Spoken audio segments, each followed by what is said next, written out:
শবে বরাত উপলক্ষে রাতভর একত্রিত হয়ে মসজিদে ইবাদত বন্দেগী করা কোনো হাদিস দ্বারা প্রমাণিত নয়।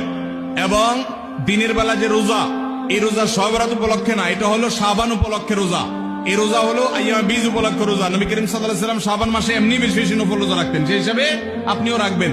আবার আইয়াম বীজ 13, 14, 15 রোজা রাখতেন, সেই হিসাবে রাখবেন। আপনি আল্লাহর ক্ষমা, এই রাতে আল্লাহ তাআলা বান্দাকে সাধারণ ক্ষমা ঘোষণা করেন, হিংসুক ছাড়া, মুশরিক ছাড়া। এই রাতের এই ফজিলত পাওয়ার জন্য আপনি চেষ্টা করলে সেটা ভালো, আল্লাহর কাছে ক্ষমা লাভের চেষ্টা করবেন, কিন্তু বেদাতি কোন পন্থায় না। অনেকে বলে যে এত রাকাত নামাজ, অমুকটা অত সূরা এত রাকাতে পড়তে হবে, এগুলা মন গড়া কথাবার্তা, এগুলার কোনো ভিত্তি কোরআন হাদিসে নাই।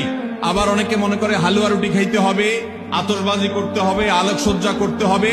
শবে বরাতকে কেন্দ্র করে যা হয় তার বেশিরভাগই বেদাত এবং ভুয়া, মন গড়া ভিত্তিহীন, এগুলার কোনো অস্তিত্ব কোরআন হাদিসে পাওয়া যায়। আল্লাহ আমাদের সবাইকে সুন্নাহ মেনে চলার তৌফিক দান করুন। আমরা সুন্নাহ মেনে চলবো।